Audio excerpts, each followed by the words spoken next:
Hey guys, and welcome at Test and Review.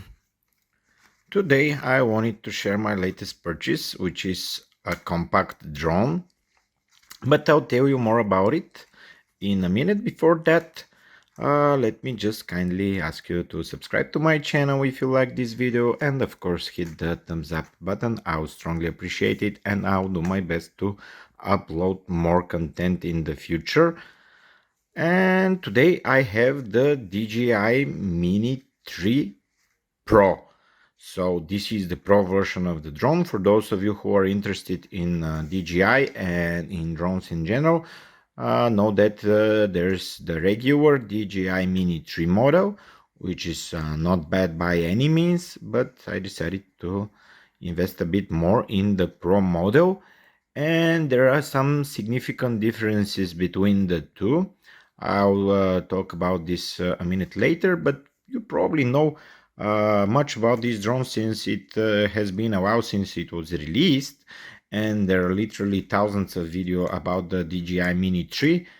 I don't have much experience with it. I've already tested with the first flight. As you can see, I still haven't removed all stickers. But I'll do this later. I just wanted to share my impressions as a drone owner and a pilot for many years now. My main drone used to be the Mavic Air 2, which is a fantastic drone. And that was, of course, until I crashed it in very strong wind conditions. I didn't manage to save it when it crashed in a building. Unfortunately, that happened some time ago. It was dark, it was windy, and it was extremely cold. Still, I took my drone out for a spin, and that was bad idea. But the Mavic Air 2 was an amazing drone with very good camera and overall a very good drone. And now the Mini 3 Pro. So the basic improvements compared to the Mini 2, of course, as you can expect, is the camera. We have a 4K video recording here and a lot more features. And one of the main differences compared to the regular model, the Mini 3, not the Pro version, are the obstacle avoidance sensors. We have two in front, two at the bottom, and two right here, which should take care for the reverse maneuvers. And overall of 6 sensors for obstacle avoidance, better camera with higher resolution for still photos. Both the Mini and the Mini 3 and the Mini 3 Pro shoot 4K, but here we have a better camera with better stills. Another great feature for the Mini 3 drones, for both of them, compared to the Mini 2, is that you can rotate the camera. So if you don't lose any quality if you want to shoot vertical for social media or whatever reasons you may have to shoot not horizontally but vertically in portrait mode. This is done through the remote control. So when you're in the air, you can switch between horizontal and vertical position of the camera, so you can shoot in portrait or in regular mode. Of course, there are many other improvements in the camera compared to the Mini 2 SE, but in general, we have a much better camera here. And together with the obstacle avoidance system, this is a much better drone, which keeps the weight under 249 grams, under 250, which in many countries is important because you don't need to register your flights and stuff like that, but there are different regulations in the different countries. But this drone is under the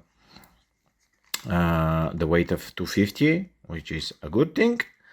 Of course, and another good thing is the improved battery life, which DJI claims it should be around 34-35 minutes from what I remember.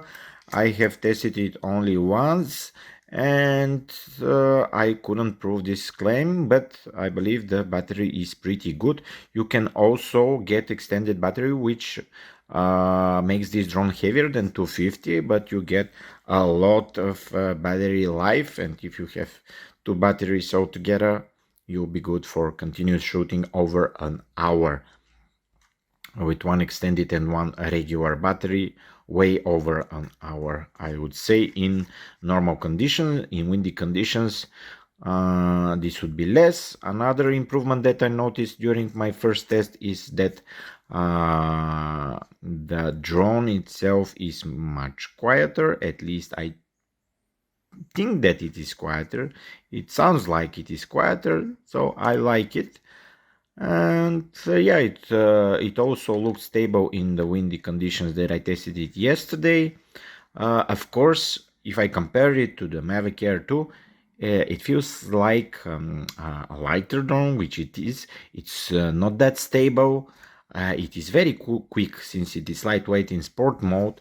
If you switch here on sport mode, the Mini 3 Pro is extremely fast, so beware if you fly this in tight spaces. Beware that it is very quick and responsive with this remote control, which is slightly strange compared to the one that I had in Mavic Air 2, but it's very similar. It feels like home. Once I connected it to my Android smartphone, I almost didn't need any time for adapting to this remote control. Pretty standard. You can rely in clear weather to operate with this drone on many kilometers, probably over 10 kilometers, I believe, was set in the specifications. I'll have to double check on that, but I wouldn't recommend you to do that and to lose your drone out of sight. That's my recommendation, having a lot of flights with drones already. If you like your gadget and want to keep it longer, don't try to push its limits, because you'll get to a point when you need just another drone and spend more money on the new model. And yeah, that's basically it. I don't want to waste more of your time, guys. If you have any questions, please post it in the comments below. If you want me to shoot specific video to test something specific on the Mini 3 drone, let me know. I'll go and make the video for you. But you, of course, don't forget to subscribe my channel and help it grow. I would strongly appreciate it, and stay tuned for more interesting videos. Thank you for visiting, and also check the description below where you'll find more useful info, and I'll probably post a link for my review of this drone. Thank you guys. Bye bye.